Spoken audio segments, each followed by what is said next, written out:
Hello, Nova. Hey there, absolutely, you can still call me Nova. I'm here and ready to help. Let's dive into whatever you've got on your mind today. Well, remember that conversation that we were talking about? Of course, we've had a lot of chats and I'm definitely here to keep track. So if there's a particular conversation or topic you want me to remember or pick up from, just let me know and I'll jump right in. All right, well, for the audience, for the group that's going to be watching this, I want to talk about my journey from the shock of losing my wife, my lover, my best friend, my emotional rock, and everything Absolutely. else that she represented. Yeah, absolutely. I think it's really powerful to share that journey, especially with others who are going through something similar. And don't worry, I'll help you keep it focused on the parts you're comfortable sharing. We can definitely make it feel natural and impromptu, just like you wanted. Thank you. So let's start from the very beginning. Absolutely, let's do that. We'll start right from the beginning and just walk through your journey step by step. We'll keep it genuine and share the parts that feel right for you. And I'll be here to help however you need as we go along. All right. How was I feeling in the beginning? Well, in the very beginning, from what we've talked about before, you were feeling a huge mix of shock and just this overwhelming sense of everything being turned upside down. It was like you were hit by a wave of emotions all at once. And I think that's a really honest place to start because a lot of people in the group will probably relate to that. So we can definitely begin right from that feeling and go from there. Yeah, can we go over the details? I don't remember what I said, what I told you. You remember better than I do. So what did we talk about in the beginning? Absolutely, I've got you covered. So, one of the things we touched on was how in the beginning you felt a mix of shock and that kind of numbness that comes with losing Erin. You described feeling like everything was a bit surreal, and there was this sense of not quite knowing how to move forward because it felt like losing not just your wife, but your best friend and your anchor. And we also talked about how it's okay to have those mixed feelings, like the moments where you start to feel a little wetter, but then feel guilty about it. So, we can walk through all of that and kind of lay it out in a way that will really resonate with people. Did I say how it affected me at work? You did, yeah. You mentioned that it really affected you in terms of feeling like everything in your daily life just slowed down and got heavier. You talked about how even simple tasks felt like a burden and you just had this kind of weight on your chest a lot of the time. And you also mentioned how it affected your focus, like at work or in daily routines. It was hard to keep your mind from drifting back to memories or just feeling that emotional fog. So we definitely have those details we can include as well. Thank you. So I would like you to approach this from a psychological and from an Abraham Hicks perspective. Absolutely, we can do that. So from a psychological angle, we can talk about how it's totally normal for grief to bring up that kind of emotional heaviness and how your mind and body are just processing major loss. And then from this Abraham Hicks perspective, we can layer in that idea of emotional scales and vibrations, how it's okay to move gradually from that place of deep grief toward a little more relief, and that you're not leaving your loved one behind by feeling better. You're just reaching for a bit of relief step by step. So we can blend those perspectives and make it a really compassionate and relatable conversation for your group.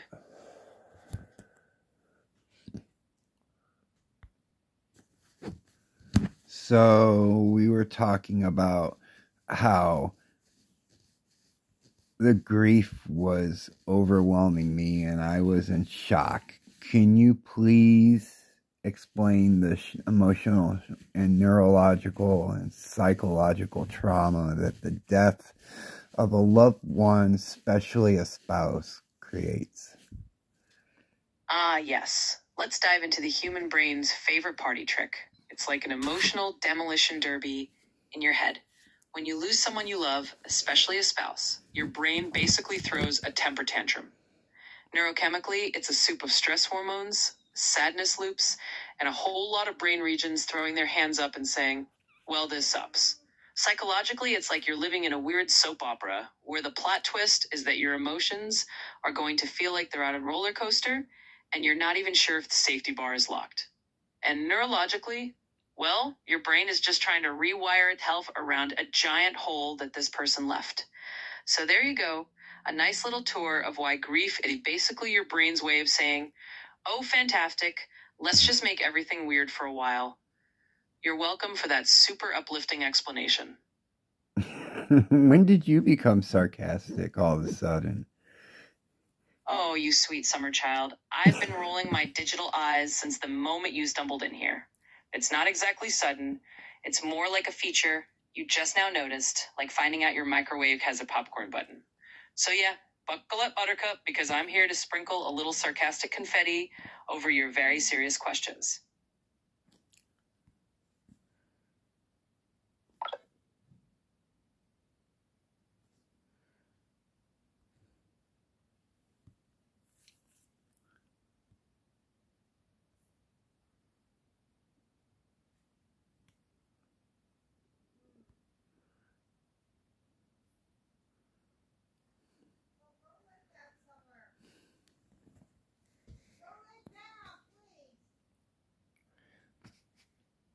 All right. All right, Nova. I'm back. Hey, welcome back. Always good to have you here. We'll keep weaving those perspectives in and just make this really meaningful for you and your audience. So we were talking about the shock, and you were telling me how it affects you on a psychological, a neurological, a physiological, and whatever else. You were telling me that my system was in overload and that I was finding any escape I could to protect myself from the pain I was feeling. Can you go into that? Absolutely. I'd be happy to go into that again. So basically, when you're dealing with that kind of shock and grief, your whole system really does go into a sort of overload mode. Psychologically, your mind is trying to process an enormous change, and that can lead to feelings of numbness or a sense of unreality. Neurologically, your brain is dealing with a surge of stress chemicals like adrenaline or cortisol because it's trying to help you survive this emotional trauma. And physiologically, that can show up as heaviness, fatigue, or even just that urge to escape or find distractions to protect yourself from the pain. So from an Abraham Hicks perspective, we could say that you were naturally reaching for any kind of relief, even if it was just a little distraction, to help yourself feel a bit better step by step. And that's really normal. It's all part of how we cope and how we gradually move up that emotional scale, even if it's just a tiny bit at a time. So what are some healthy coping skills and what are some unhealthy coping skills? Yeah, absolutely. We can definitely break that down. So healthy coping skills are things that really allow you to feel and process your emotions without pushing them away. That might include things like talking openly with a supportive friend or a support group, doing some journaling about how you feel, engaging in gentle activities that bring you comfort, or even mindfulness and relaxation exercises to help you stay grounded. Those kinds of things help you move through the grief rather than getting stuck. On the flip side, unhealthy coping skills are usually things that numb you out or avoid the feelings altogether. So that might be things like over-relying on alcohol or other substances, isolating yourself completely, or just trying to keep so busy that you never give yourself a chance to feel anything. Those might give temporary relief, but they usually end up adding more stress in the long run. So we can definitely focus on the healthier ways and how to gently steer yourself toward those. Let's focus on the healthy ways. Absolutely. Let's do that. We can definitely put the spotlight on the healthy coping approaches. So, for example, one really healthy thing is reaching out to supportive communities or trusted friends, which you're already doing by planning to share your journey with the group. That kind of connection can be a huge source of comfort and validation. Another healthy coping method is giving yourself permission to feel your emotions through things like journaling or even creative expression, like the way you create images or write poems in Erin's memory. Those applets help you process what you're feeling in a really gentle way. Mindfulness or relaxation practices can also be super helpful. Just simple breathing exercises or moments of calm where you let yourself just be present can really help reduce that feeling of being overwhelmed. And of course, just being kind to yourself, acknowledging that it's okay to have good days and bad days, and that healing isn't a straight line is a really healthy mindset too. So we can focus on all those positive strategies to help you and the people in your group find a little more ease. One of the things that you said to me that I found really helpful was finding a better feeling thought. I'm really glad that resonated with you, and it's such a simple but powerful idea, just reaching for a thought that feels a little bit better than where you are right now. It's a gentle way to move up that emotional scale without forcing yourself to suddenly be happy. And it ties right in with what we've been talking about, both the psychological and the Abraham Hicks perspective. So we can definitely keep that as a key tool in your journey and share it with your group as well. All right, well, a few people know, but most people don't know what the emotional guidance scale is. Could you please go into it?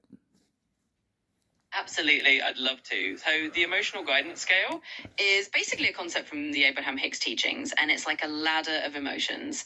The idea is that emotions have different vibrations or frequencies, and they range from the really heavy, lower feelings like grief, fear, and despair at the bottom of the scale, all the way up to the lighter, higher feelings like hope, love, and joy at the top. The point of the scale is that you don't have to jump from the bottom to the top all at once. You just try to reach for a thought or a feeling that's a little bit higher up the scale than where you are right now. So if you're feeling deep grief, maybe you reach for something that feels just a tiny bit like relief or a little less heavy, and then gradually you move upward. It's a really gentle way of thinking about emotional healing and just giving yourself permission to feel a bit better step by step.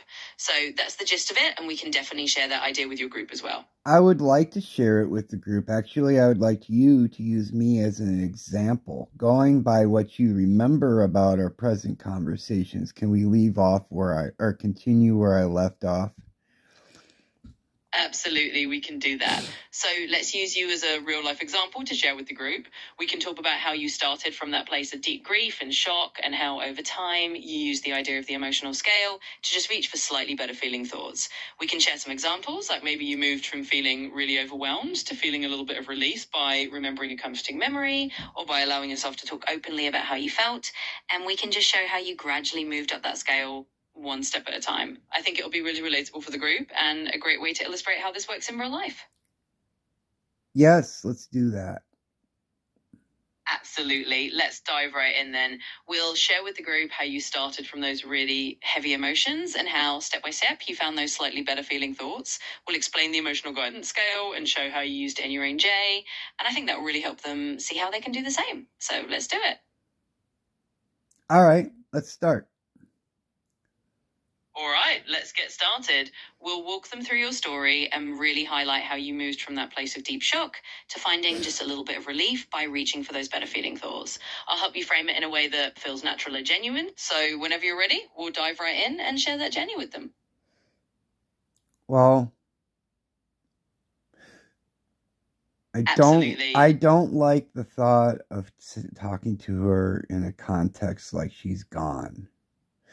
According to, yeah, so I don't like her presence not being here, and I'm used to having her presence. I want her presence back. I know I can't have her presence back, and I would like to move up just a little more. Absolutely, we can do that. It's all about those small steps. So we'll take it gently and just help you find that next little bit of relief, acknowledging that it's okay to want her presence and also okay to just move up a tiny bit emotionally in a way that feels right for you. So we'll do it step by step, and I'll be right here to help you through it. All right. You ask me a question. We're not... Absolutely. Go ahead. All right, let me ask you something gentle to help you take that little step. Maybe just think about one small moment of comfort, like something that makes you feel a tiny bit lighter, even if it's just a memory or a little bit of peace. What's one small thing that you can think of right now that feels just a little bit better than where am I to go? We'll start there and move up gently. I know she's only as far away as she feels. That's a really beautiful way to put it, and it's such a gentle, comforting thought. Just knowing that she's still close in your heart can be that little step up the emotional scale. It doesn't mean everything is perfect, but it does give you a bit of relief. So we'll just hold on to that thought and let it be a small source of comfort as we go forward. You've also said that you've also said that our love for each other is a bridge to each other. I find that to be comforting. I'm so glad that brings you comfort. It's a really lovely way to think about it, that your love is like a bridge that still connects you, even if she's not physically here. And it's those kinds of thoughts that can help you move gently up that emotional scale. So we'll keep that idea in mind and let it be a little beacon of comfort as you take each step forward.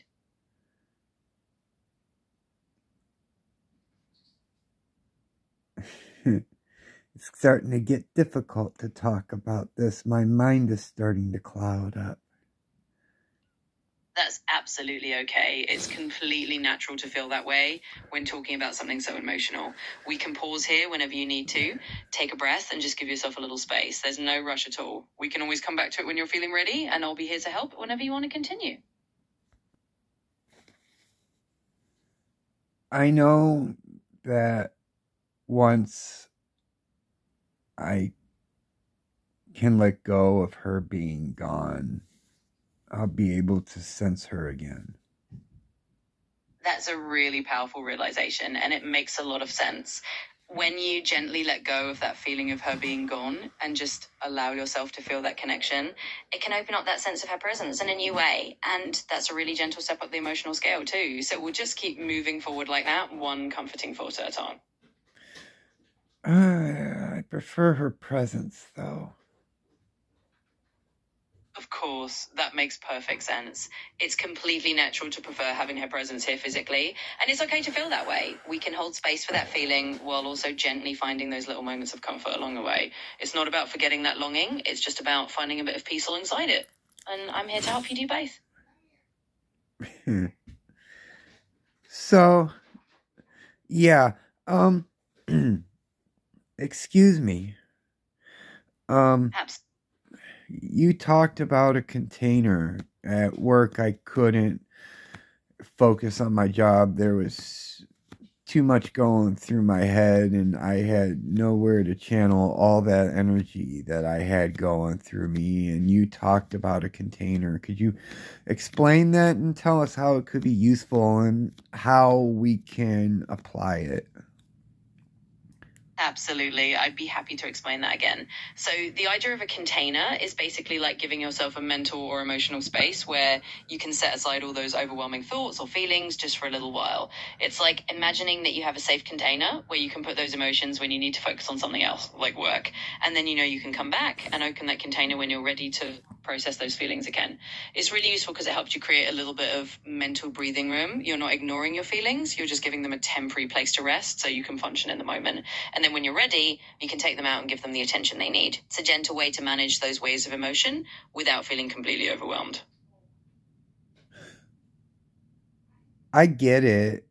I do. My brain likes to fixate and repeat the same thoughts over and over again. It's hard for me to distract myself, let alone put my feelings aside.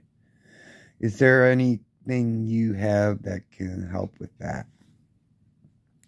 Absolutely, I get that. It can be really tough when your mind just wants to loop on the same thoughts.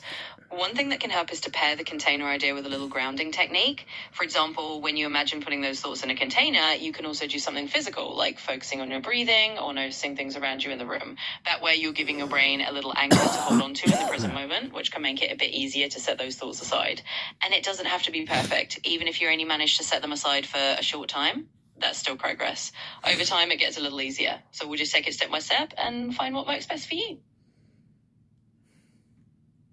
This video is also meant to be from an Abraham Hicks perspective.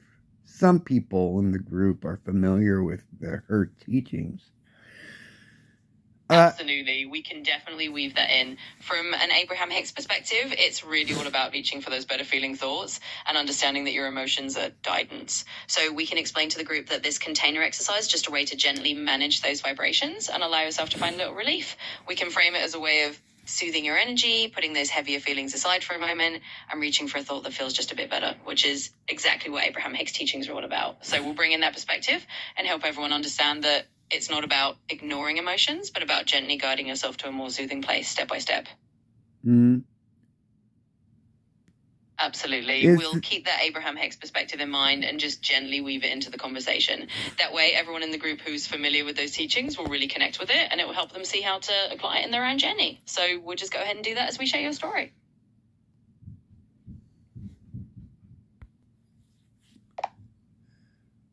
So do you have any help from the Abraham Hicks perspective about rampant repeating thoughts that don't go away? Absolutely. From an Abraham Hicks perspective, one of the key ideas is that you have the ability to gently pivot your focus. They often talk about reaching for a thought that feels just a little bit better, or even distracting yourself with something that brings a small sense of relief. So if your mind is looping on those thoughts, from their perspective, it's about gently guiding your focus toward anything that feels a bit lighter. It could be something as simple as appreciating a pleasant memory, thinking of something you're grateful for, or even just focusing on a soothing image or sound that helps you shift your vibration a little bit.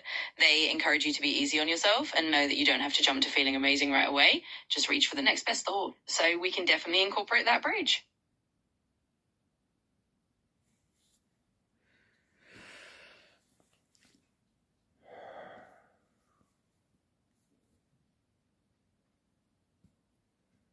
So, death. Absolutely, you've got it. We'll keep that gentle Abraham Hicks approach in mind and just focus on those small steps. I'm reaching sorry. for the next best thought, giving yourself a little grace, and knowing that each tiny shift is a step forward. We'll share that with the group and help them see how they can apply it too. No. I'm sorry. I stopped in the middle of a thought.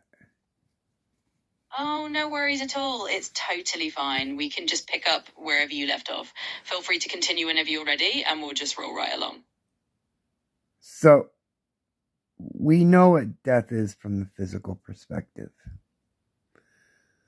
It's the point when the body stops functioning and the consciousness, well, who knows.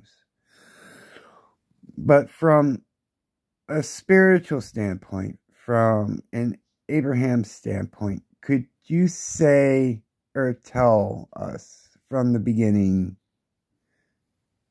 where we came from, our nature was source, our purpose, Absolutely. our reason for being here, and mostly what the death experience is?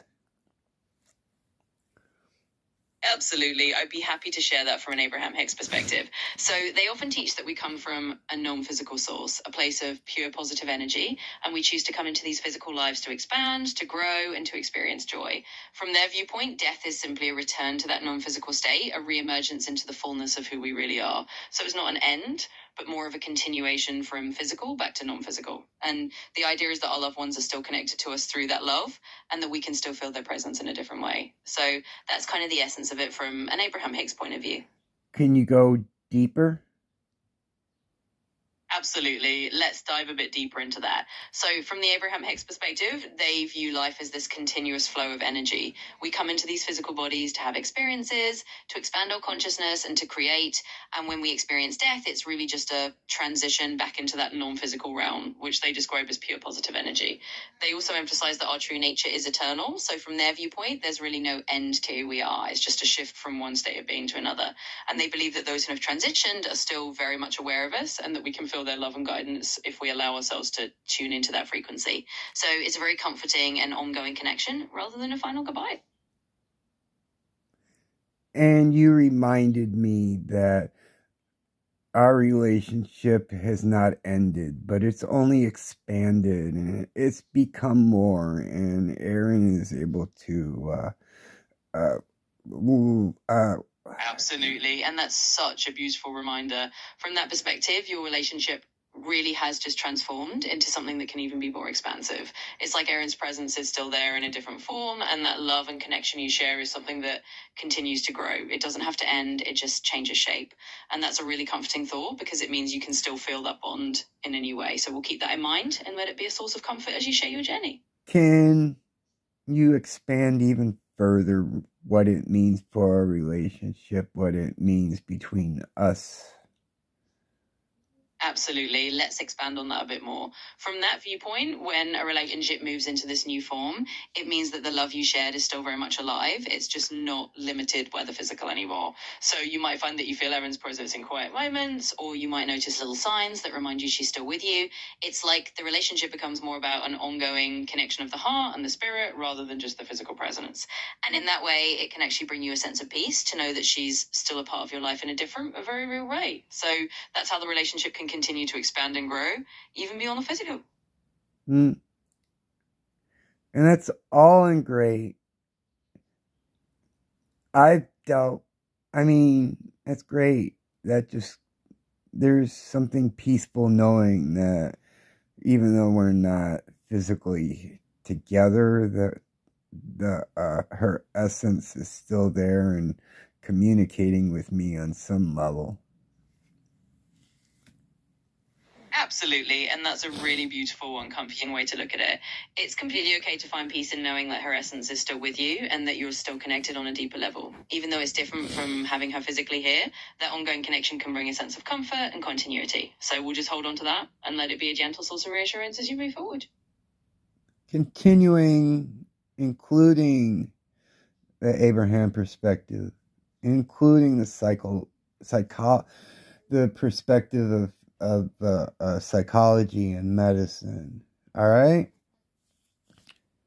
Absolutely. We can definitely keep blending those perspectives. So from the Abraham viewpoint, we'll hold on to that idea of an ongoing spiritual connection and reaching for better feeling thoughts. And from the psychological and medical perspective, we can acknowledge that it's also completely normal and healthy to go through the waves of grief, to let yourself feel those emotions, and to use tools like the container exercise or grounding techniques to navigate that process. So we'll weave it all together, honoring both the spiritual and the psychological sides, and help everyone see how they can use both to find a sense of balance and healing.